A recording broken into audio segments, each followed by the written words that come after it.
Welcome to the Ben and Walker Movie Show. I'm your host, Ben Davis, and your co host, Walker Holt, is joining me, and we're excited to have a conversation with you about one of our favorite things in the world movies. This is our weekly show where we break down movie news that interest us, talk about some things we are watching, and have some fun with rankings and games at the end. If this is your first time hearing about us, welcome.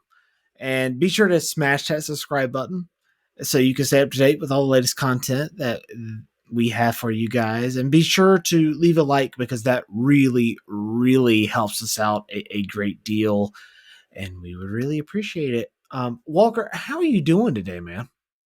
I'm good. I'm good. It's a rainy weekend in Wilmington. I've gotten like obsessed with golf recently. It's I'm not any. I'm really bad. I really didn't play much. I got married in April at a golf course, and just it was a nice golf course, and I wanted to play it with my groomsmen. So I just was planning on trying to like practice beforehand and never did it, and I was terrible on the day of. And since then, I've just got like the bug, and I can't stop playing.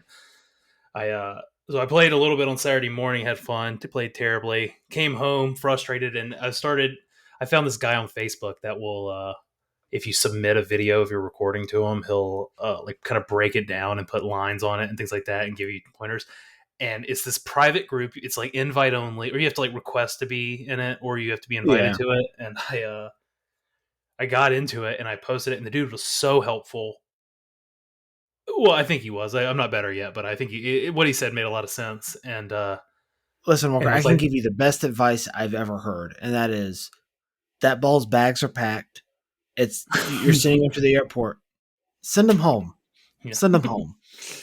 But when I posted it on this group, he was really helpful and everything, and it was this private group. I felt really good about it. And then someone was like, "Oh, I saw you on Facebook post your golf swing." I was like, "What?" And they're like, "Yeah." And like five people have been like, "Hey, I saw you post your golf." It's like, "Oh my god, it's public." I was like, "That's so good." My terrible swing is like on Facebook for everyone to see. My whole family's liking it. I look awful in it. I wrote down like beginner golfer, haven't broken 110. I mean, I'm just, this is like God. Everyone's like, no, it's cool. I'm like, I hate it. But other than Listen, that, it's Walker, been I can pretty be good. your caddy. I'm the biggest hype man in the world, but let me tell you, I cannot golf for anything. Yeah. I can't. I struggle to hit the ball. I am an athletic dude, all right, Mm-hmm. but Yeah. I can't. There's something about my drive. Whenever I swing, I'm instantly looking up, and my club is pulling up as I'm looking up to see where the ball is going. It's And an that's my impossible biggest game. problem. It's an It impossible is. game. And that's why it's so addicting. And that's why it hooks a lot of guys in their late 20s into their 30s and 40s because it is an impossible game that pretty much anyone can do. It's a fun getaway. Yeah. It's fun Yeah. to be outside and to Challenge yourself and nature and you and get a challenge. lifelong, Yeah. I mean, you can play, I mean, hopefully, You can if you're play it for fortunate, you can play it, years. to your Yeah. older age. And I think that's a cool thing, like a lifelong challenge. But right now it's a challenge just to stay sane because it's driving me nuts. I wanted to go see Equalizer 3 this week, and I didn't get a chance to see any theater movies because I didn't get the chance to finish. I wanted to rewatch 1 and 2 before I saw 3, and haven't finished yet. I'll probably Yeah, see I'm it. gonna wait and watch all three at home because at this point I haven't seen one, I haven't seen two, obviously I haven't seen three. I like So them. I'm I like 1. It's I kind of hear like they're like Diet Coke John Wick. yeah, it's like off-brand John. It's not too off-brand. I mean, obviously you got Denzel running the show. It's It's not Denzel, hard. man. It's hard to call Denzel off-brand, but He's it's the not greatest John Wick. actor. He's the greatest actor in Hollywood right now. Yeah, yeah. I mean, it Daniel was Day it's Lewis is retired. Jack Nicholson is retired. It's Denzel Washington it is the it's a actor. good movie. I mean, it's a good action movie. Probably a good plane movie. It's worth seeing, but I hadn't had the chance to see it yet. How about you? How's your weekend been? Pretty good, pretty good. I have been restructuring my deck, which has been fun. A lot of screwing around, if you know what I mean, on my on my deck. So other than Ben the that, Builder. Ben the yeah, Builder. but That sounds like a Game of Thrones character, kind of. kind of. Instead of Bob the Builder, you got Ben the Builder. Yeah, it's been going pretty good. Got most of it done. Still have a couple little things to do, but other than that, my weekend is pretty much been just that. I haven't really done much of anything else. My fantasy teams, I have lost both in both leagues, but at the same time, I'm kind of optimistic about that because I know on my who's on my bench that can produce and who's in my starting lineup that just is not going to be as consistent. If that makes any sense, Yeah, well, I mean, I'll be 1-1 going into week 3, so that's not a it's horrible place to be. You can rebound. yeah, it's week 2. I already forgot to set my lineup this week, so that's where I am. It's it. I don't think it would have been much different, but I'm already out. See, I get hyper fixated on it, so like I'm already on the waiver wire right now, looking at okay, here's who I can add in week 3 to improve my lineup. I'm that kind of player. Yeah, mine's turned into just a way to stay connected with folks from back home. I've I'm not I'm You pretty don't care. useless in there. You're checked Yeah, I out. guess I don't care, but I also, I mean, I'm not saying if I can think of it, I'll give it, I'll try, but I it get does not tend to stay on my mind. I just get oddly competitive about it for Mhm. no reason. Like it's not like I can control these players. These players only do what they can do. I just have to set the lineup. It's really a gambling game, but I'm really hyper competitive about it for no reason. No. Yeah. But it's a fun way, like you said, to keep in contact with friends, and that's primarily the reason that I have it. But also because I love football, I love keeping track of football, who's doing really well, who's not, introducing me to players that are on teams that I normally wouldn't follow, being a Yeah. Panthers and a Packers fan. So Yeah. that's why I enjoy fantasy football. No, I get it. Yeah, it's definitely an exciting time of year. Absolutely. But let's dive into some news, Walker. No, okay, Um, okay. News this week has been kind of slow for movies. Um, Yeah. there's a couple things regarding the strikes that honestly, like, it, it's the strikes, and that's why there's not as much news going on right now. Everything in the industry is kind of at a halt. Um, but the Lando series is now a movie. Uh, this coming from Variety.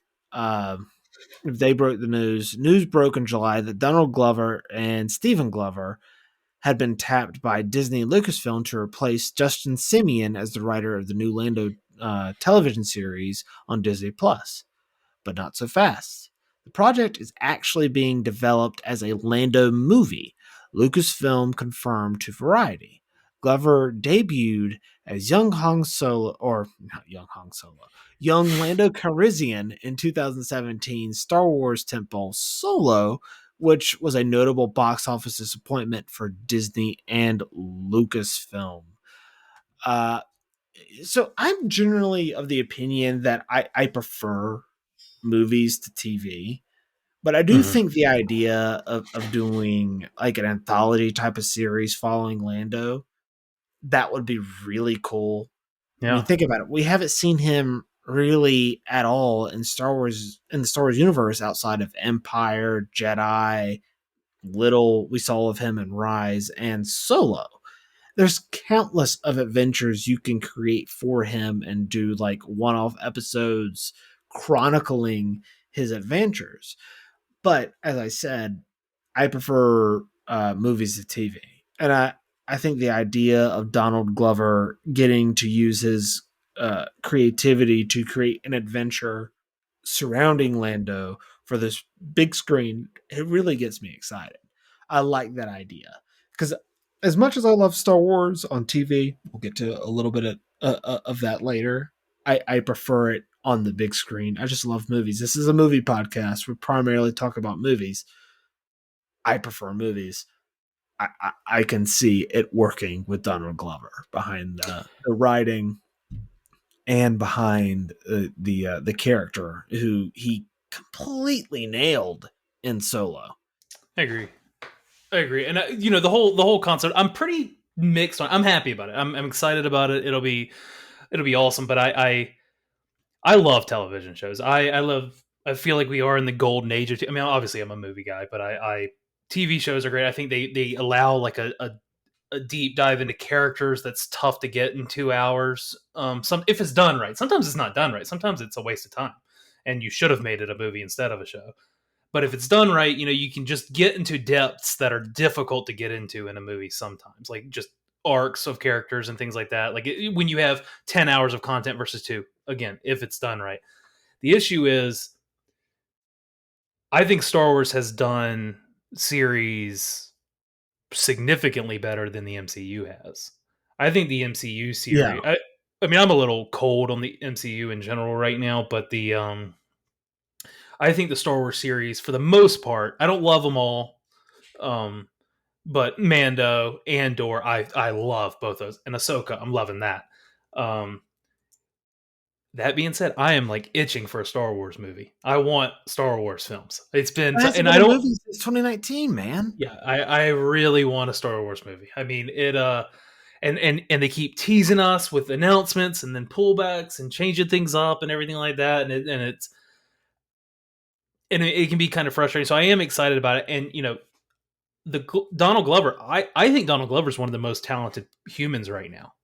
I think Yeah. I think what he's done in with his music career, what he did in Community, his work on Atlanta. I think it's all. I mean, I think he's very talented. I mean, I love watching him, and I have the utmost trust in him. And I also agree that he nailed the character Lando in Solo. I don't. I'm not sure. How do you know much about his like Star Wars passion? Like, is he like a Star Wars guy, or is that kind of unknown right now? I don't know, but Mhm. considering his performance in Solo, I think he's pretty passionate about it. He was one of the better parts of Solo, which is a movie that I really enjoy. I think it's a fun adventure summer blockbuster. And I thought he was terrific in it. And it left me wanting more of his interpretation of the character. Oh, And again, he's a character that is lovable, and it's clear that he has a history. You can do so much with this character and not have to worry about, well, does it connect to this or does it connect to that? You don't really have yeah, to worry about it. You yeah, can do your own little adventure set in the Star Wars universe while still maintaining that Star Wars spirit and that Star Wars genre, because to me, Star Wars is a genre unto itself because it's a melting pot of genres. It is not one thing. It is an amalgamation of a bunch of things. And as long as you adhere to that, yeah, I think Donald Glover can absolutely crush that, and I think he will. Um, he's I'm he generally. I feel like he's just a person who gets it, and not just Star Wars, but gets what he's doing. He just knows what people want to see. He knows he's creative. He's smart and he's talented. I mean, I have trust in him. He's never let me down so far. Yeah, I completely agree. I'm personally looking forward to it. But guys, let us know in the comment section down below. Are you looking forward to Lando? Is this something you're interested in? Would you rather it be a TV series? Are you okay with it being a movie? Comment in the comment section down below to let us know, whether it's on YouTube, whether it's on Spotify or Apple Podcast. Let us know. Moving on to our next topic, Brightburn sequel is officially in development. The duo behind Brightburn, producer the H Collective, are launching H3 Entertainment, a company they say will look to integrate the metaverse, Web3, and AI into slate of films. Uh, the H Collective projects to date have included 2019 horror movie Brightburn, starring Elizabeth Banks, which produced by James Gunn and which was picked up by Screen Gems. The Part You Lose, starring Aaron Paul, produced by Mark Johnson. Um, are you familiar with the first Brightburn movie? You know, I've never even heard of it. Honestly, I've never even heard of it. It's crazy when you said it earlier. But I looked it up. and saw the trailer for the first one. Um, I tried to do it blindly and not like look at reviews and not look at how it was like received, just to see like what I thought Yeah. about the first movie and everything. And it looked cool. I mean, it looked intense and it looked creative. I think the concept's cool of like this alternate. I mean, I guess it's like an alternate Superman kind of thing. Is that the idea? Because what I read about it was like there's also Kinda. versions of Wonder Woman and Aquaman that like alternate like m- militia or like nuisance heroes coming in that Evil don't use their versions. power. Yeah. So I used to write for a website called sefpop.com. This is one of my first reviews ever that I ever wrote. It was for Brightburn, Oh, and really? I'm pretty sure I gave it a D. Oh, And I was really disappointed in the film, man. I was so excited. It was produced by James Gunn. It looked like it was supposed to be this like this mocking take of Man of Steel. I was really excited for it, right? But mhm. it let me down. It had a great premise, but I never really felt like it really lived up to it outside of a few like really cool moments. There's this moment in the film where this woman has a piece of glass in her eye Oh, and is having yeah. trouble seeing. I thought that was, that was a great moment. Um, but I wasn't outside of a couple moments. It didn't really live up to what I wanted it to be. It felt flat and then it didn't really land for me. So I'm not really into this, to be honest. I don't like the idea of, oh, well, this movie isn't necessary, because in the reality no movie ever made is necessary. Mhm. Um, but I generally have no interest in a sequel to what I think was a very disappointing movie. Yeah. Yeah, it sucks that I mean, obviously after I looked at the trailer and made my and took my first impressions, I did read into it and realize that it was poorly received once it was out. But it did look cool. It looked like a cool idea, and the Gunn family being attached to it felt like a Mhm. cool, like it felt like the people I'd want attached to it if I Yeah, if someone were to do it. Um, I did read. I mean, you mentioned the AI and the metaverse. That's interesting with the strike going on. They say right. I read on Screen Rant or something that they said they were gonna respectfully use these things. I don't know what that means. I don't either. I don't. I mean, listen, a lot of that stuff, like Chat GPT and stuff like that, it's not great when you use it. Like, it's a good like template to use to write something and then edit it down using your own words and imagination and stuff like that. But like, Mhm. it I don't doesn't really really. understand much of it. It's. I mean, it feels like I'm missing out by not understanding it. But My wife knows a lot more about it than I do. I'll eventually at some point have to sit down and pick her brain about it. so you don't recommend me catch up on it? Not worth the On the time. first Brightburn, Yeah. no, no, no. Okay. I wouldn't I recommend it. can't believe I've never heard of it. Yeah, it was a pretty sensational trailer when it dropped. Hmm. I remember seeing it when it dropped, and I thought to myself, "Oh my god, this is gonna be freaking awesome!" And then I saw it, and I was like, "No, it wasn't. The idea was It's better a than the execution." yeah. But comment in the comment section down below, guys. Let us know what your thoughts on or excuse me, what your thoughts on Brightburn and its sequel are. Are you excited for it? Are you not? Let us know down below. Um, Next up, we got Everyone Hates the Poolman, which is the Chris Pine movie. This is Blew up. just getting shredded all over internet. So the Pullman premiered at TIFF, which is Toronto International Film Festival. It's the directorial debut of Chris Pine, an actor I think is wonderful. Um, but it looks like this is not a winner. And this is a sort of review, like catch up on the movie written by Sean O'Connell, friend of the show. Sean O'Connell, he's Mhm. been on 3 times. He wrote this. Uh, on paper, Pullman sounds like a win. Chris Pine still's the best Chris in my opinion. Or excuse me, Chris Pine, still the best Chris in my book, steps behind the camera for the first time to direct a story that's one part Big Lebowski and one part Chinatown. Stop right there, I'm in. Then you learn that Pine's original film, Pullman, follows a character that he created while riffing on ideas with Wonder Woman 1984 director Patty Jenkins, and will act as a Pine's love letter to Los Angeles and all the delightful weirdos who hail from Southern California and grew up in and around the Hollywood industry. Again, sounds perfect.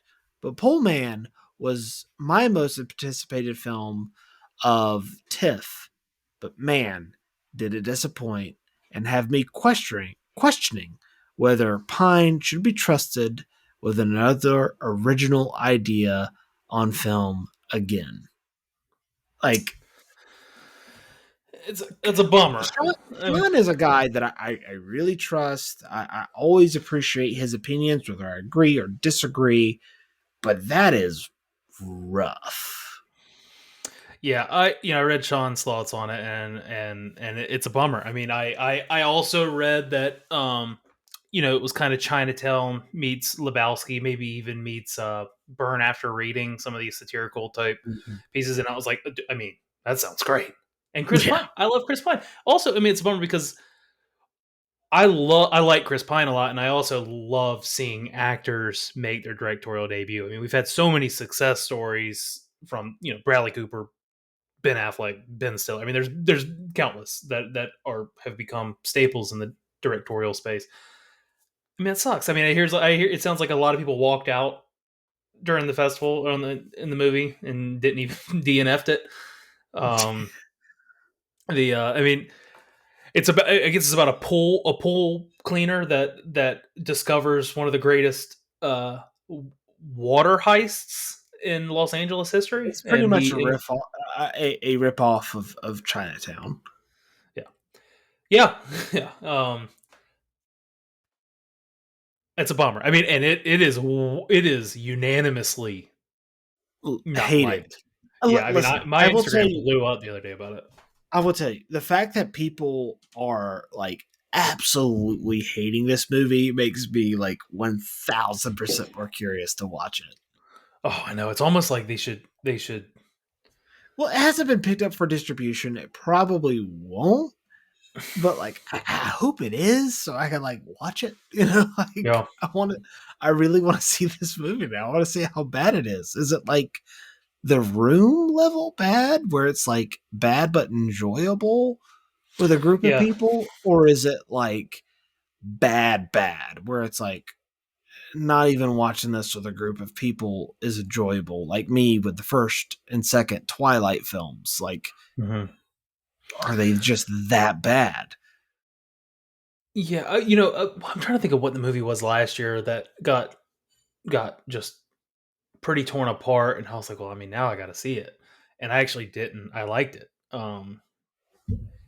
It was maybe it was Olivia Wilde movie. Speaking of actors and directing, the one with Harry Styles and Don't worry, darling. what's yeah, I like Don't Worry, Darling, but it did not. It felt like a Not lot for of people me. didn't like it. Yeah, Yeah, not for uh, me.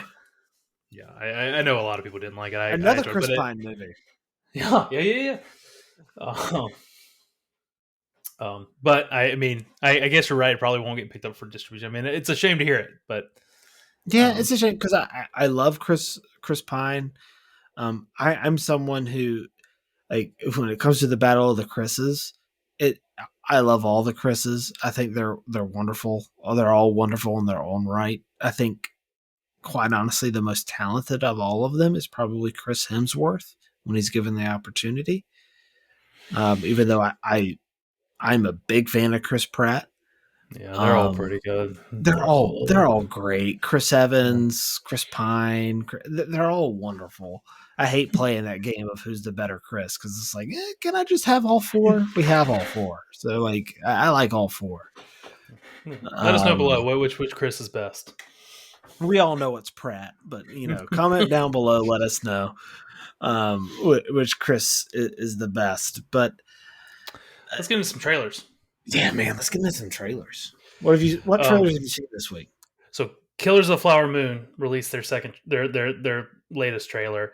It Mhm. releases October 20th, starring Robert De Niro and Leonardo DiCaprio, Jesse Plemons, and Lily Gladstone. It's directed by old Marty. It's based on the 2017 book of the same name. The premise is in the 1920s, members of the Osage Native American tribe of Osage County, Oklahoma, are murdered after oil is found on their land, and the FBI decides to investigate. This movie looks so damn good to me. It looks awesome. I can't. I Mhm. mean, it looks intense.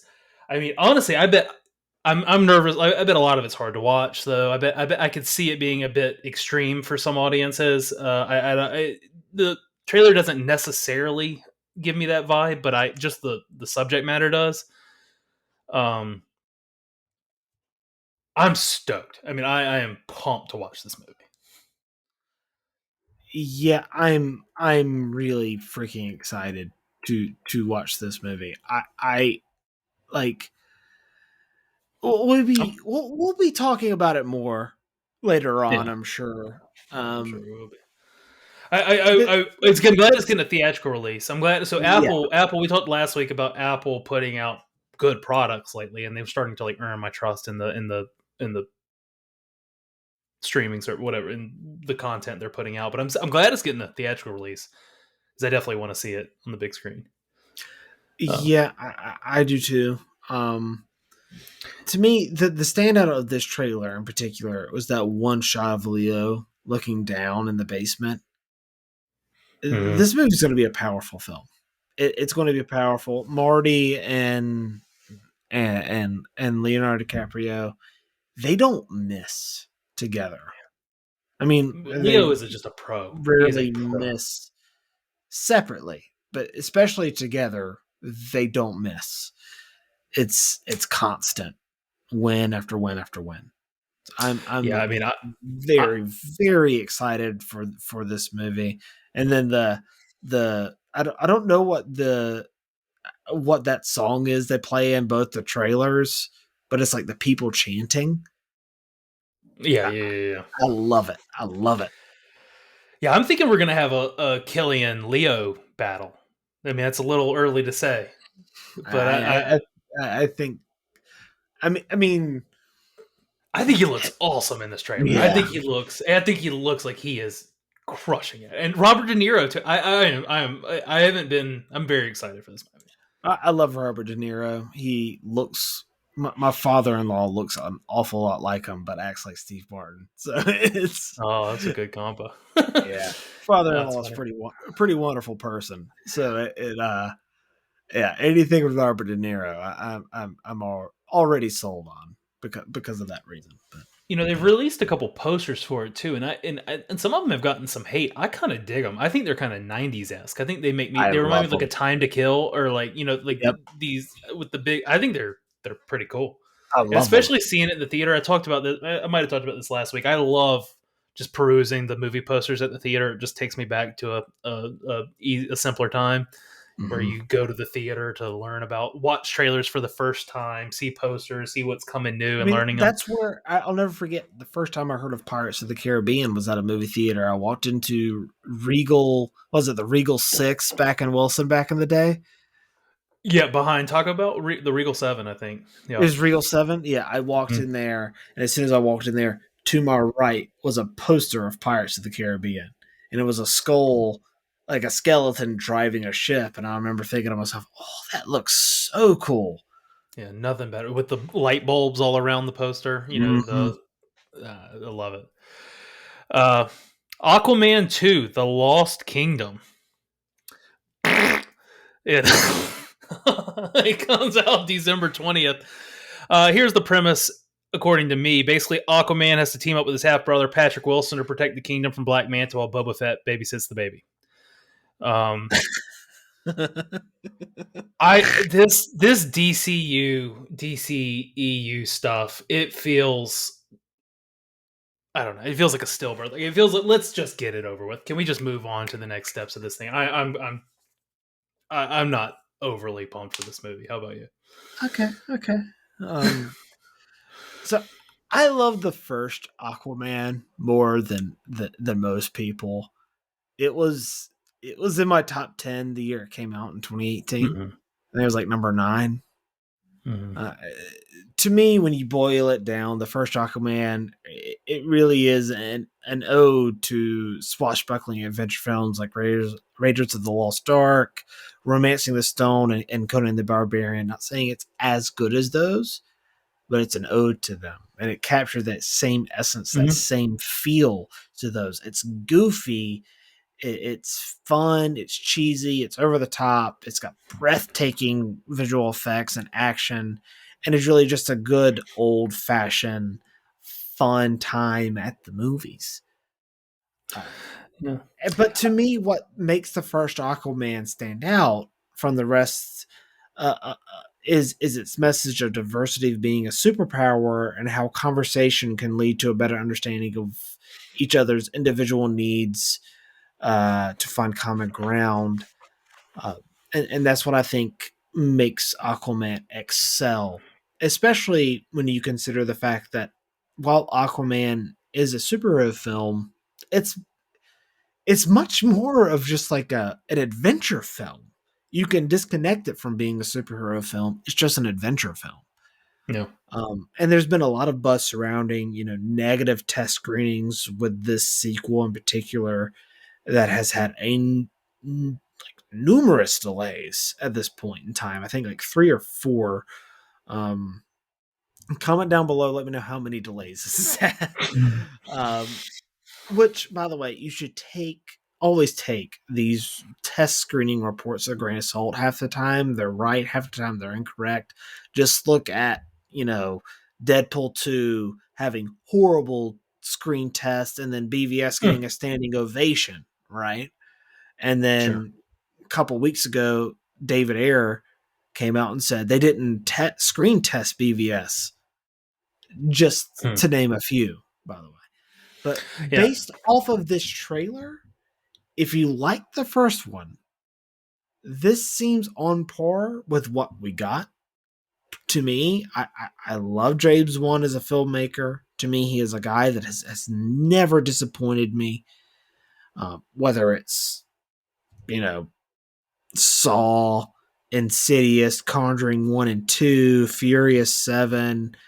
I personally am a big fan of Malignant, Dead Silence, Death Sentence. I'm a big fan of the guy. Hmm.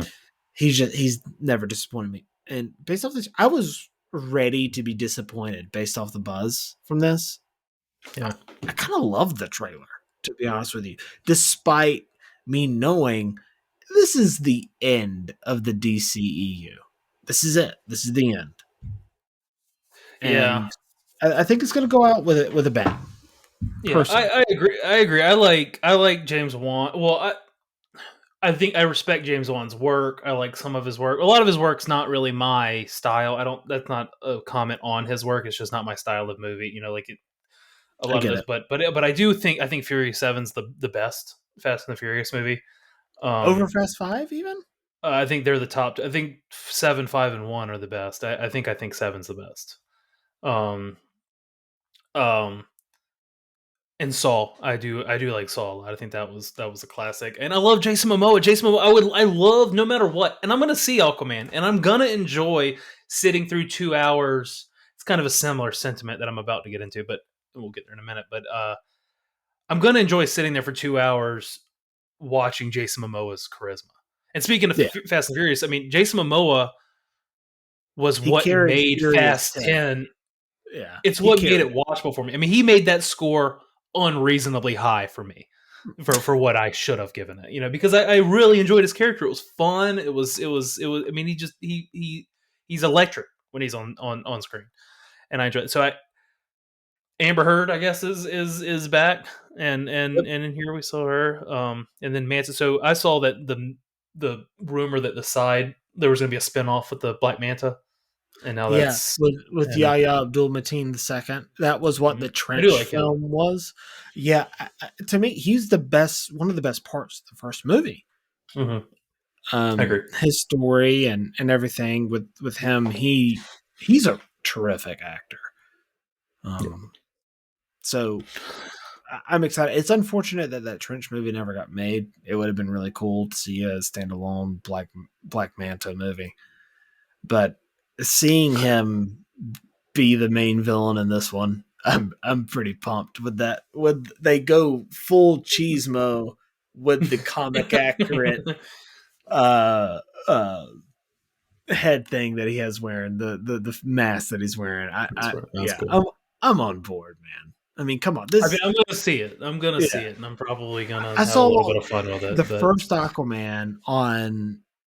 I saw it before its initial release date. I think Amazon did, like, if you're an Amazon Prime member, you get this a special sneak preview of Aquaman. I did that, and then I saw it again.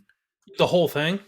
Yeah, Oh wow, and then I cool. saw it again when I was in Wilmington. I went to the IMAX screening with my sister and my wife. We went to go see it, and again pretty freaking cool.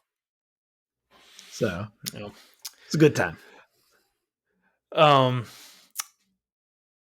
we also saw the trailer for The Wonderful Story of Henry Sugar. Um, okay, there we go. Yeah, we're back in. Um, this is a new short film with a 39-minute runtime because, of course, it is. It's Wes Anderson. It's about Henry Sugar, a wealthy man, decides to take on an extraordinary challenge. He wants to master an extraordinary skill in order to cheat at gambling games. Sure. It's coming to Netflix on September 27th. I'm shocked. I've never heard of this movie until a week and a half before it comes out. That makes I don't sense. know It's how. Netflix. Netflix sucks at Uh, marketing. So um, I love the cast. Ray Fiennes, Benedict Cumberbatch, Ben Kingsley, Dev Patel, a couple usual suspects from Wes Anderson's crew. I'm a Wes Anderson guy. I know you might not be. So, are you excited for this movie? outside of Royal Tenenbaums and Grand Budapest, I have a confession to make. I am not a Wes Anderson guy. I think most people look at me and they go, "You're definitely a Wes Anderson guy," and I'm just not. There's something about his style that makes my blood boil. I don't know why or what, but it's just irritating and infuriating all at once, and it makes me just. It's a similar response I have to the first two Twilight films, where it's like there are worse movies made than these two movies, but it's how these movies make me feel that I just can't stand. And that is kind of how Wes Anderson makes me feel. Again, I really enjoy Royal Tenenbaums. I think Grand Budapest Hotel is wonderful. But everything else, I'm not really a big fan of, to be honest with you. And Uh, it sucks to say that because so many people love him. So many people are big fans of him, and I feel like I'm letting people down by not being a fan of his. But I'm no, not. I don't think he's everybody's cup of tea. I think he's a weirdo. I think his movies are weird. I don't. I think they. You got to be kind. I think you got. It's kind of a particular person that wants to see him. Now I really like him, and I know he's pretentious, and I know it can be he can kind of get in his own way a little bit. Sometimes he gets a little too Wes Anderson-y. Like I mean, like Yeah, he made some movies with some flair to him, and now he just dives a little too deep into it to where he's just being wet. He's almost like he's making fun of himself, kind of, with the movies and how it's like a eccentric they parody of are. himself. Um, and this the wonderful story of Henry Sugar looks just as weird as the rest of them, and I'm going to be watching day one. But it's 39 minutes, so I can probably just squeeze it in on my lunch break. Um, but speaking of it, I'll go ahead and segue real quick into what we're watching right now because the movie I watched this week, I didn't get a chance to keep the theater this week, and I actually finally caught up on Asteroid City. Have you seen it? I haven't seen it yet. I've been asked this a bunch. I saw the trailer so many times throughout the spring. And unfortunately, my theater didn't get it, and I didn't get a chance to travel to go see it because, no offense to Wes Anderson, who is an incredible talent, is a very talented filmmaker, just not happen to be my taste. I'm not going to drive to go see his movies. Sure. Um, and I Yeah, just I mean, so happened to fall short of seeing it. yeah, I'm a big. I've said it already. I'm a big Wes Anderson guy, so I always want to see his stuff. I love a lot of his movies. I mean, I think, like you said, Royal Tenenbaums, Grand Budapest. I also really like Moonrise Kingdom. I really like Isle of Dogs. I know the stop motion stuff might not be for everybody, but the Isle Those of dogs Dogs are and the so Fantastic creepy. Mr. Fox. I love. I think they're all so good, so clever. Now his most recent one, French Dispatch, before Asteroid City, I didn't like as much as the rest of them, but I've had a good time in all of his movies. Astroid City came out on June 23rd this summer, and I'm just now getting to watch it. It's the synopsis is it's following a writer on his world famous fictional play about a grieving father who travels with his tech obsessed family to a small rural asteroid city to complete a junior stargazing event, only to have his worldview disrupted forever. Which tells you nothing. I, it's a weird movie. It's about a play. Is it It's a hard lot to of even like. is it a lot of people talking directly into the camera? Sure. Yeah. Obviously, it's it's like a 50s TV special about the making of like a television play, and then it goes into the play. It's very odd, and if I'm being honest, this is going to be embarrassing. I mentioned it a second ago that like in the same vein of just enjoying Jason Momoa's charisma for 2 hours, I can just enjoy Wes Anderson for 2 hours. If I'm being honest, it's embarrassing. I don't quite get it. It's I saw it this morning, so I don't quite. I know there's stuff I don't understand yet, and it's real easy to chalk that up as like incomplete storytelling or just not a good movie. That might be the case, but I don't really buy it because Wes Anderson's such a detail oriented person that I just think like what he put out was intentional, and I don't know. I need to give it another watch to give it a fair score, but I will say this: I had a blast watching it. I thought it was hilarious. The humor is right up my alley. It's very dry. It's very subtle.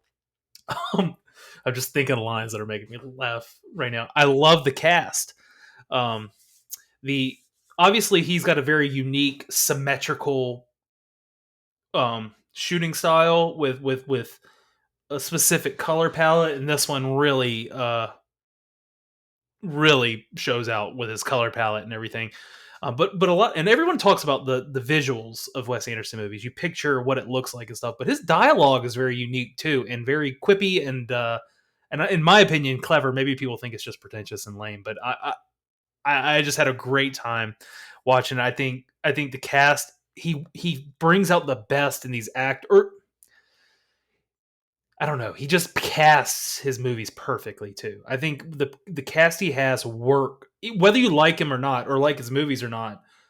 The players he puts on his team work for the movie, and like he brings out what he wants in all of them. I think Tom Hanks is in Asteroid City, and to be honest with you, I think it's Tom Hanks. It's not a huge role. I think it's one of his best performances in 10 years. I haven't been hot Really? on Tom Hanks. Yeah, I mean, I just love watching him. I thought he was funny. It wasn't even that. It was kind of a like a supporting, very side character, and I think I thought he was great in it.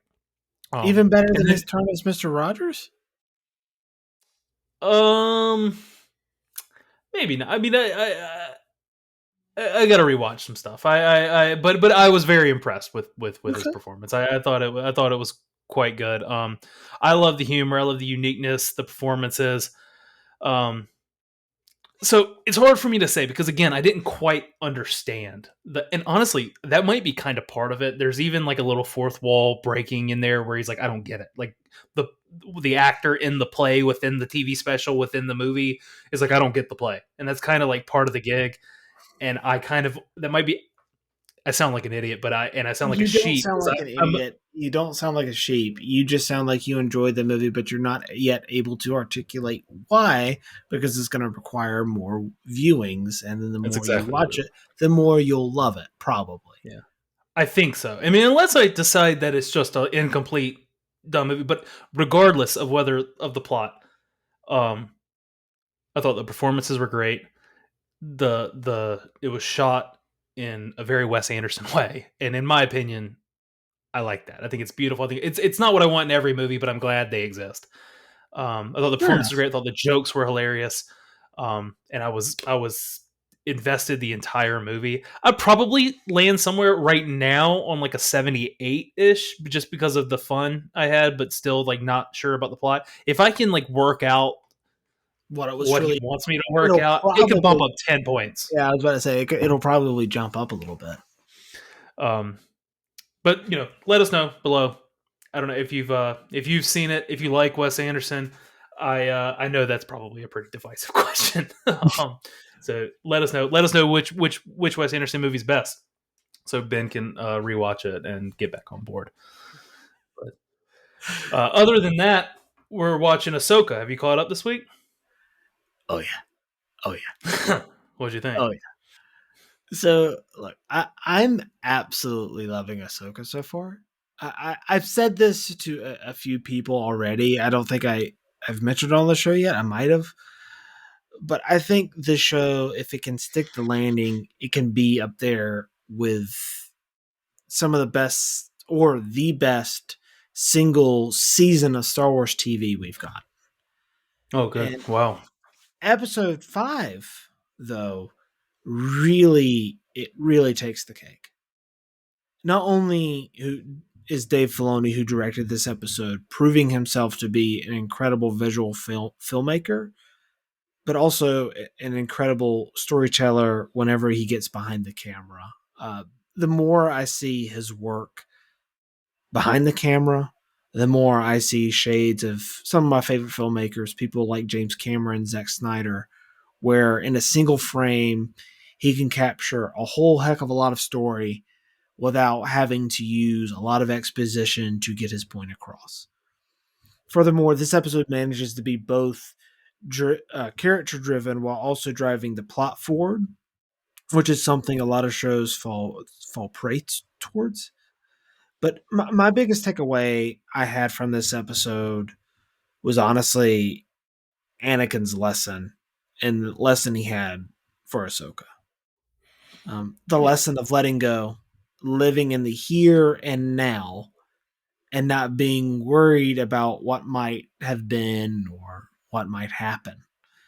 Letting, fear and regret drive you, which is things of the dark side, but embracing the past, the good parts and the bad, in order to move forward, which is the whole I choose to live moment, to make a better future.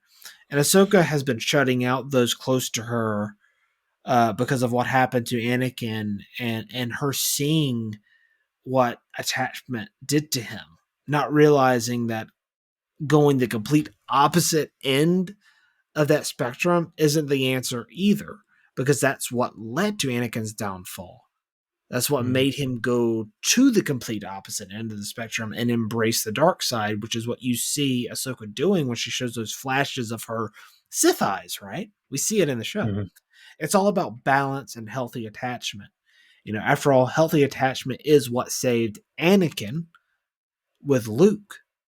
And then later on with Rey and Ben Solo, doing that act of selfless love, doing something that even Anakin himself could not do at the end of Rise Mhm. of Skywalker, which really brings the entire saga together.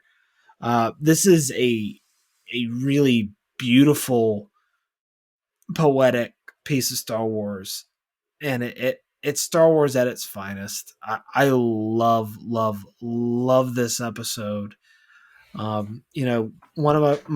One of the things I thought about after watching it was Star Wars: The Last Jedi, which I know is a divisive movie amongst a lot of I love people. it. Yeah, I do too. But there are a lot of people who don't like it and don't like it for valid reasons, and I understand those reasons. But the thing about that movie that I think constantly gets misunderstood is that the movie is about let the past die. It's not. That's not what that movie's about. I feel like people who think that turn off the movie the last 30 minutes before the last 30 minutes takes place, because it is Luke Skywalker facing down the First Order with his laser sword, doing the most ultimate Jedi act ever, Mhm. completely embracing his The past laser sword. while furthering the future.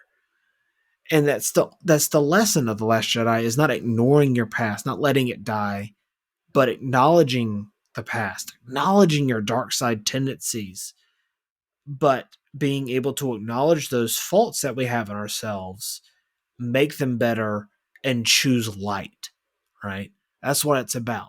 Because at the end of the day, yeah, Anakin is still Darth Vader. He still has those tendencies, right? Or he still did those atrocities. But what did he choose at the end of the day? He chose life. He chose his son. He chose his son's life. He rejected his alter ego and he chose his son's life. Again, that's what Star Wars is about, man. That's that good stuff. So like, yeah, I love this episode. I love this show so much. It's the good stuff. I love it. It's turning out to be really great. I mean, I loved four. I mean, I liked three a lot, and I loved four, and now five. I might like it more than four. I might like it about seven. Four and five have been really, really great. A lot of the stuff that stood out to me was technical too. I think, you mentioned Dave Filoni behind the camera. I mean, first of all, shout out to Hayden Christensen. I'm looking at him behind you.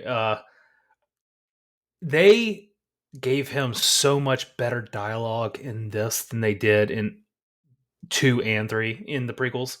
Because I mean, personally, Hayden Christensen's dialogue was one of my least favorite parts of Clones and Sith when I watched them. And this, I thought the dialogue was written in a way that made him look like he didn't give a good performance, in my opinion. And I don't believe that. I think he did give a good performance with what was on the page, and this shows in this episode. I thought his performance was great with what was on the page in this episode. I think the thing is with the character of Anakin, especially because a lot of this prequel, I'm a episode 2 is probably my least favorite Star Wars movie. I still think Hayden Christensen is good in that with what he's given. And episode 3 is what I rate that as like my third favorite Star Wars film. Maybe, yeah. I adore that movie, and I think he's terrific in it. Some of the dialogue that he's given, well, across the board, some of the dialogue, a lot of the actors given, Yeah. it's a little wooden at times. But this captures that Clone Wars era Anakin that is present in the Clone Wars animated TV show. And Hayden Christensen absolutely crushed in this episode. He was so good. And that you bring up technically, like the technical aspect of this episode, that there's a bunch of shots that are amazing. Yeah, I want to Like go that through a one couple real quick. shot of him going into the Oh fog. my god, it was sick with Vader, him, the lights. Yeah. It was sick. I loved it. It was all. I immediately was. I rewatched it a few times. It was awesome. I mean, that whole era. I mean, the war vibe was very cool. I mean, it showed kind of like within Star Wars reason, like the grittiness of the war that was shown more than it was in Clone Wars, and definitely more than it was in the movies. But like you really got to see and feel like a real war and a battle. And I loved it. Notably, no Tamora Morrison though. They didn't. I guess that was a good idea that they didn't. It probably would have been distracting a little bit. It's not They brought his necessary. voice back. Yep. That's his voice. Yeah. They had the covers on the face. Um, died whoever was laying on the table, but I thought it was great. The Anakin Vader walk off scene I really really loved, and I also loved a lot of good wide angle shots that were awesome. I Mm-hmm. love the conversation they had. It really is touching on the gray areas of Jedi that better than really any projects done before. I think that the Anakin and Ahsoka talking about fighting, being a soldier versus being a Jedi. I loved it. I thought it was Well, it's very getting into nuanced. when the Jedi started to fall a little bit, where their judgment started to cloud because Jedi are not soldiers, and that is why they failed. Right? That is why one person in Palpatine was able to infiltrate the government of Star Wars and then infiltrate the Jedi and use them to their power to corrupt them from the inside and rot them and make them lose their way. They are not soldiers. And then you see what they do. Like, it's one thing to see in an animated TV show an animated Ahsoka who you know is like a teenager. It's another thing to see it in live action and then see this child. Yeah, yeah. Well, also worth shouting out Ariana Greenblatt. I thought the Dude, what? casting and the look of it was perfect. She's killing it. Like she's Perfect. she's been in 54 or not 54, 65. It was 65, right, with Adam The Driver. dinosaur. Yeah, Yeah. And then she was in Barbie, she was in yeah. Infinity War, she's in this, and she is wonderful. She captures the essence and the spirit of young Ahsoka.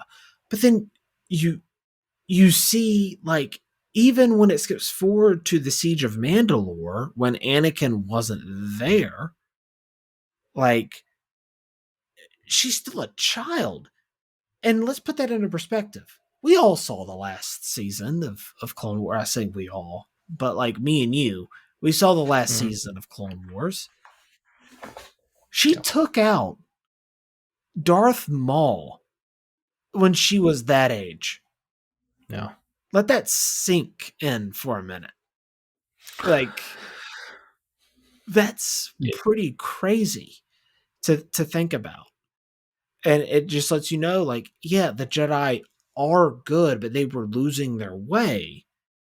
And now it's a perfect opportunity to correct that because it's about a healthy balance of having a healthy attachment. And the Jedi were being kind of cold and were,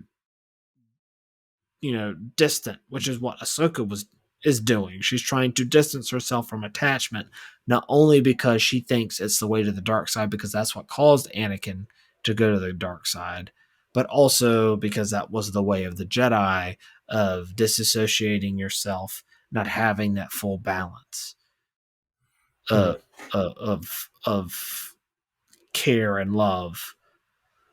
And you have to have those things. And I think Dave Filoni beautifully captures it in this episode. Like, this episode's wonderful. We could sit here and talk about it for hours if we wanted to and pick it Yeah. apart. It's again, it's not just the dialogue; it's the visual filmmaking on display that you could really just. This is like a juicy steak. Yeah, it's giving me real high hopes for the Filoni directed film Yeah, too. I mean, I'm really excited. I mean, the action's been great. The lightsaber choreography is almost. I mean, it might be one of the best there's been. I mean, dude, it's got this bring back great the mix of. prequel, like, Yeah, it's kind twirling. of a good mix of Wonderful. like the practical original choreography from the original trilogy and the prequel. It's kind of like a mix of the two that's really working for me. I mean, it really cool choreography. A couple other notes I had on it. Love every time I see Mothma. Genevieve O'Reilly, I think she crushes it in the role. I mean, I know she's not huge in this show yet or right now, but I think that casting has worked out so well to me. Um, the Purgle, they kind of remind me of the Avatar space whales, kind of the ones that A they little bit. connect to, and they I don't know why they're running. Another thing was when speaking of the Purgle, the end, the mouth, was that kind of a nod to Empire? When they're flying the thing and it A little bit, shuts yeah, around them. yeah. That's kind of cool. Um, I'm loving it though. I mean, only other thing, when Ahsoka wakes up after they find her, the interesting choice going no headband. They went ahead and showed the transition. It looks pretty good. It looks fine. No ears though. Didn't realize that. Yeah, it's pretty cool. I liked it. I was a big fan of that. Yeah. Great show. I mean, I'm really enjoying it. You got any predictions for next week? You think we'll see Thrawn, or you think we're I think we probably will see Thrawn and Ezra. I Yeah, mean, we have I'm three pumped. episodes left. We gotta see them. Yeah. We gotta see them. I will also say, um, Jason Sindula. Pretty cool to see that he is pretty high up with the Force, and then seeing Ahsoka when she is Ahsoka the White Mhm. interacting with him is Yeah. really cool. I loved it. I've always wanted to see. We, I mean, it's so like maybe I'm being a little whatever about it. We've seen so many like guy boy relationships, mentee or mentor relationships. I I really want to see like what a pseudo mother son relationship is like in Star Wars outside of uh Anakin and his mom and Ben Solo and Leia because we I didn't really hate them. see we didn't really get to see them interact. And I really, really want to see that because um a mother's relationship with their son is very, very, very, very, very important. And I want to see Star Wars tackle that. Oh, I'm excited. It's gonna be. I mean, it's been great so far, and I imagine it's gonna get better and better. Yeah. But dude, we have top five most anticipated movies for the rest of the year, 2023. I'm excited. I'm excited to see some more movies. It's been a great year so far. Hopefully, we can finish out strong. Hopefully, I know it's tough with the strike. Things are moving. I mean, there's going to be obvious omissions. I mean, Dune. That really It's a bummer. blows. That really It's a blows. bummer. Yeah. Yeah, but there's still some good stuff on here. We're gonna have a lot to talk about. Yeah, let's get into it. You wanna go first? You want me to go first? Who went first last week? Hmm, I don't remember. I'm happy to go first I though. We'll don't. get into it. I don't either. Um, You go ahead. Number 5 most anticipated movie of the year. I'm going with Wonka. Um, I'm glad you put it on. yeah. I'm interested in it. I don't know if it's going to be good. I wasn't a big on the Johnny Depp one. I mean, the original is one of the best movies ever made. I think. I mean, Gene Wilder is fantastic. I mean, fantastic in it. It's a awesome movie. The older I get, the And more I relate to Willy Wonka. um, and to be honest with you, I don't. I mean, I don't hate the trailer or anything, but I don't love the trailer. I don't think the trailer. I wish the trailer was better. That being said, I still have faith in Timothy Chalamet. I think, and I haven't seen Paddington, but I hear Paddington is awesome. I know Paul Paddington 1 King's. and 2 are phenomenal. They're Some people call them like one of the best movies. I mean, it's shocking. Some people say they're just fantastic, and they I've never are. seen them. I got to watch them.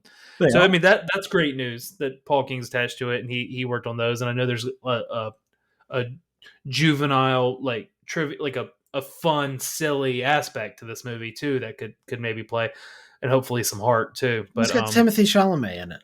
Timothy Chalamet's great. Hugh Grant's always fun. Dude, him Um, as the Palumpa. I've already I've started. once already started. Yeah. Yeah. I mean, Keegan Michael Key, a lot of people involved. I think there's going to be a lot to like here, so I'm excited about it. And when's it come out? It comes out November. December 15th, my Oh, brother's December birthday. 15th. Okay. Yep. So I'm excited. It'll be a good Christmas time movie to see. Probably a good movie to see with the family. Nice. Yeah. What do you got for number? I'm looking forward to it too. I haven't didn't put it on my top five, but it came very close. Gotcha. My number five is Killers of the Flower Moon. We've already talked about it a little bit. Um, I'm very excited for this movie. Leo and Scorsese never miss.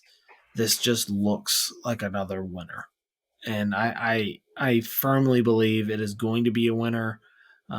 Apple have already produced a Best Picture winner in Coda. Right. This Oh, could, love it.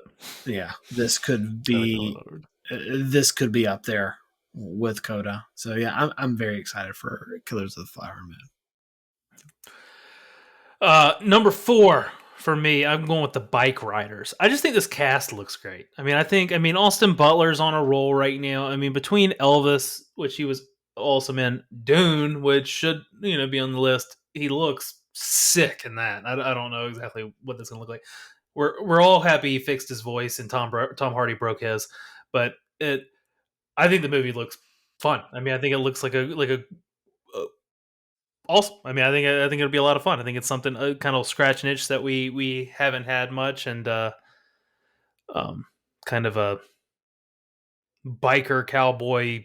I don't know. I mean, looks fun. Yeah, I'm looking forward to it again. Another one that just missed out on my top 10. It looks like Goodfellas, but bikers. So, Yeah, and he directs. He direct Mud. I think. yeah, directed Jeff Mud. Nichols. Hmm. which Um, is a great I need to rewatch that, but I know that's considered a pretty underrated movie. I think a lot of people are yeah, like it a lot. it's a great movie. What do you got for number 4? Number 4 for me is the Iron Claw. This is as growing up a WWE wrestling fan, a professional wrestling fan.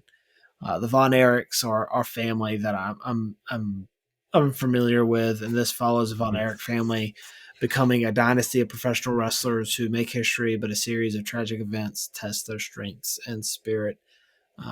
They are a very prominent family, especially back in the 70s and the 80s. This is an A24 produced film. It stars Jeremy Allen White, Zac Efron, Lily James, Harris Dickinson. Um, I am someone who wrestling's wonderful. I'm a big wrestling fan. I still try my best to keep up with it. I was a really big fan, especially between the eras of 2006 to like 2014. Big fan. Um, Zac Efron is an actor who I think has so much untapped potential. He is so talented. He is uber talented.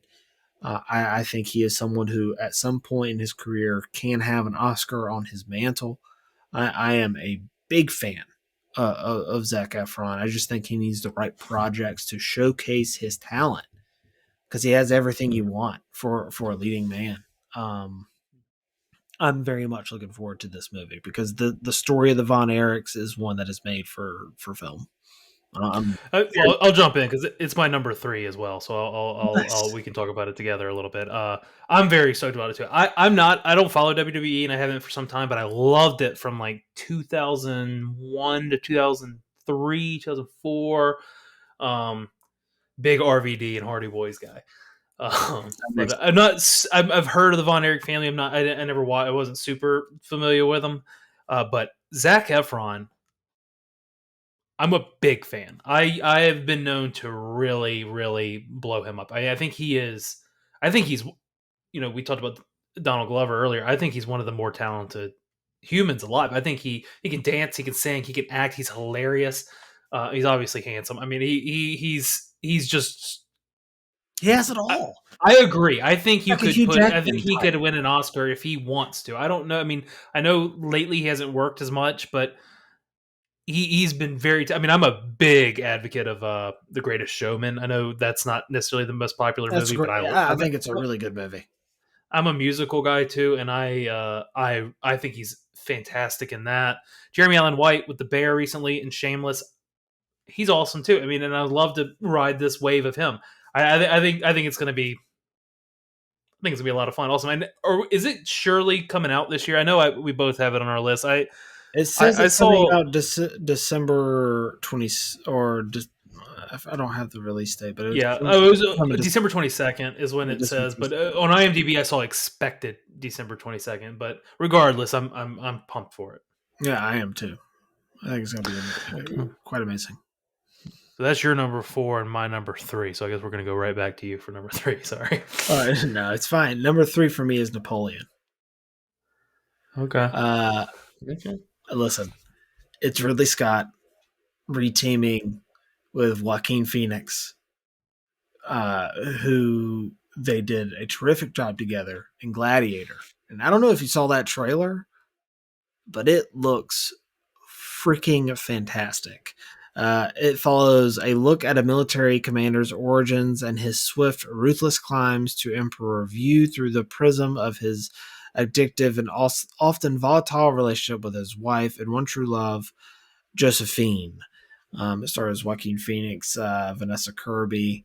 Uh, I'm pumped for this. I am a big fan of these kind of films, and this looks to be like it's going to be a freaking epic to remember. You can never really tell sometimes with Ridley Scott. Sometimes his films are absolutely incredible. Other times they need a second viewing, in particular with a director's cut, to become great. Like Kingdom of Heaven, the theatrical version, it's fine, but the director's cut is freaking fantastic. Um, uh, yeah, I'm very, very much looking forward to Napoleon. I mean, that scene in the trailer where you have the cannonball shooting out the ice that the incoming army doesn't know that they're on. No. It it looks freaking brutal and awesome. Speaking of awesome, I number two, the more recent movie, or excuse me, the soonest to come movie on my list is The Creator. I'm Ooh, very excited for it. It you have it on here. yeah, it stars John David Washington, who I'm a big fan of. I've enjoyed him in almost everything he's been in. Now maybe every project hasn't been acclaimed like expected, but I'm a Tenet guy. I mean, I really Tenet's not the like that. highest Nolan movie on me, but I do like Tenet, and it was I love creative and that. interesting, and I need to rewatch it. I need to rewatch it to have a stronger grasp of it. It's actually more confusing than the Wes Anderson movie, if you can believe that. But Gareth Edwards directs it.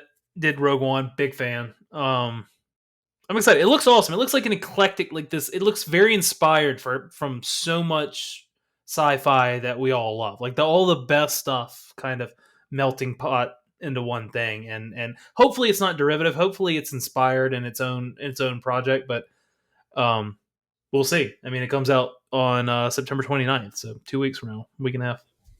Yeah, I'm very much looking forward to this one. I'm glad you put it on your list because it was again very close to making it on mine. My next up, what is it? Number two? You're number two. That's right. The Killer. The Killer. The Killer. So I am a big David Fincher fan.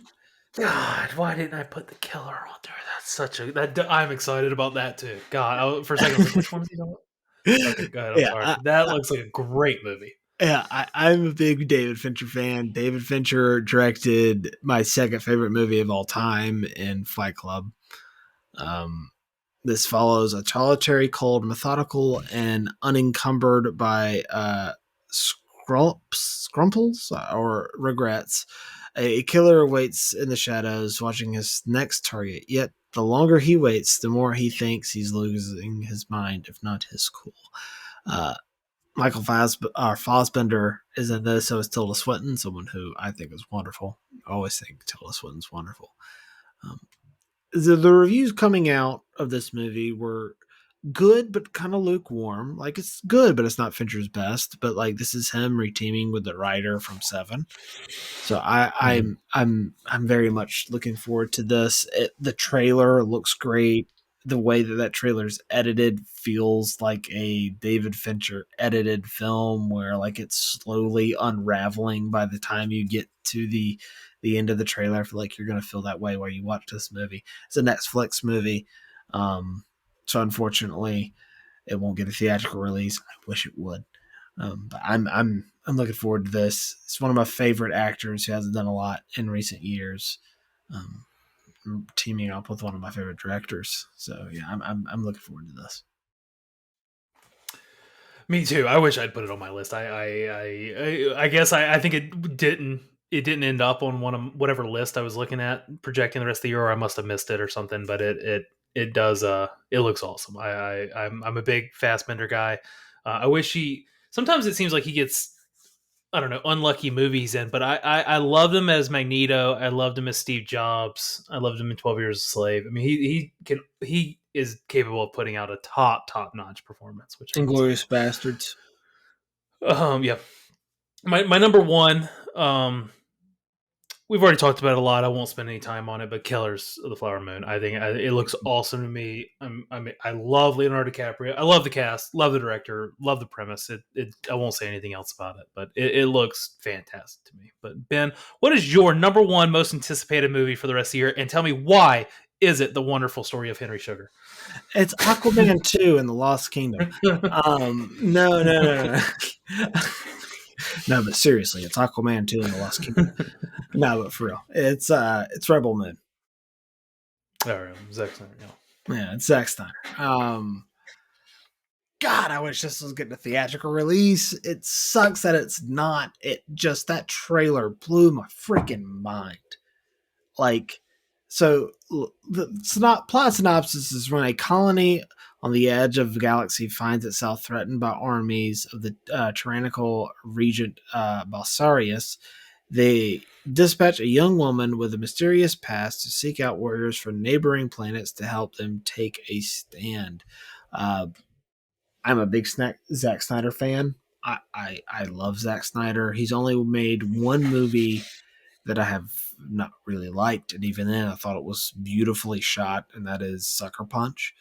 I knew it was gonna be Sucker Punch. Yeah. But this movie looks freaking phenomenal. And the background of this movie is that it was his initial pitch for a Star Wars movie to Lucasfilm that they rejected. And this is before it was bought or before before Lucasfilm was bought by Disney. So this is way back in like 2011, 2012.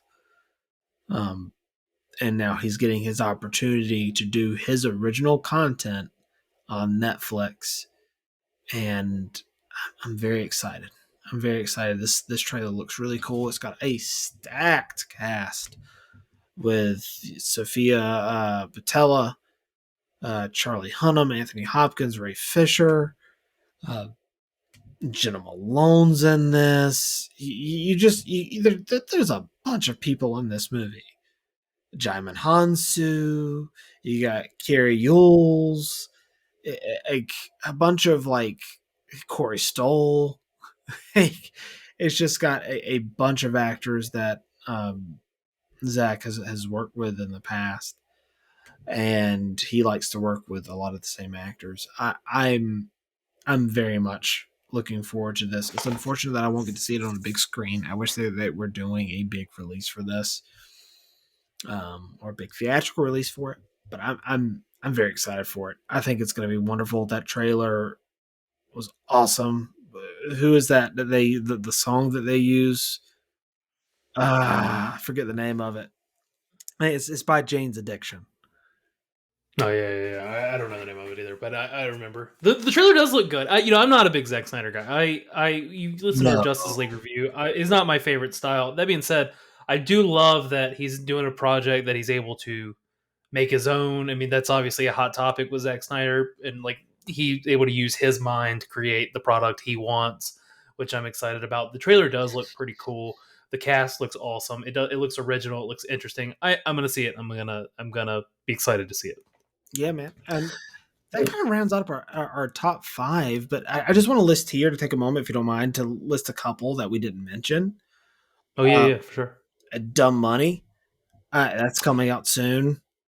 That's going to be I great. love Paul Dano. I love Paul Dano. That's what's got me most excited about it. I mean that story was super interesting, and I tried to keep up with it when it was going on. It was fascinating, and I will admit I rolled my eyes a little bit with the rights to it and things like that when that blew up, because at one point there was like 4 versions of it about to come out, right? Like Yeah. 4 people wanted to do a mini series, a documentary, a movie, and another movie on it. I felt like at some point, and it was like I don't know. It is, but again, the people attached to it, I trust them. That's a big deal to me. If you can attach people that I trust and I respect and I enjoy watching their work, I think they can make it work.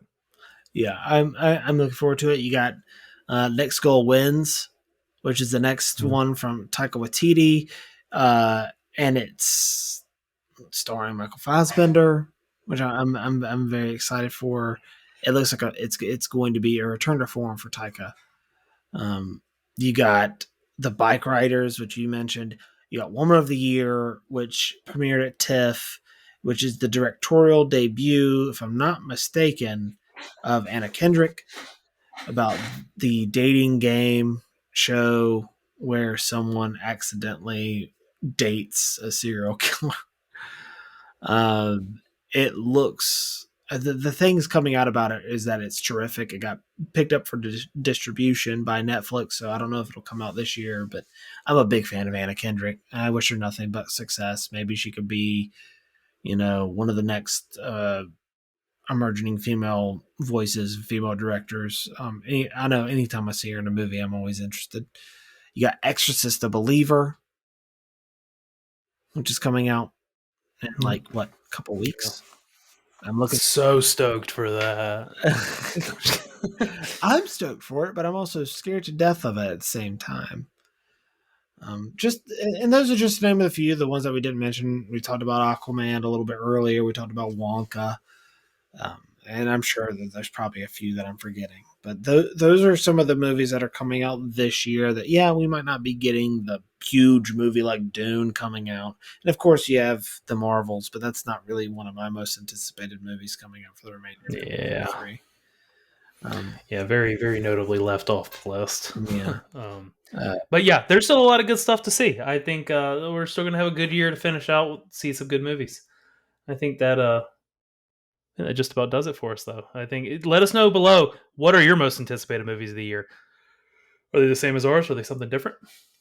But thank you everyone for listening or watching. If you're watching on YouTube, thank you, Ben, for this time. It's been a lot of fun. Again, this is our new format. Next week, what are we doing? Are we back with what are we doing? Are we doing a deep dive next week? I believe we're doing a deep dive next week. Yeah. Are we letting them know what we're watching, or are we going to save that? I think we should hold them prisoner to what we're discussing. That's a good idea. Join us next week. Please let us know. Comment, like, subscribe. Let us know what we're doing right, what we're doing wrong. We want to hear your feedback. We want to know how we're doing. Thank you all for listening. Thank you for watching. Ben, thanks for joining me. So long for now.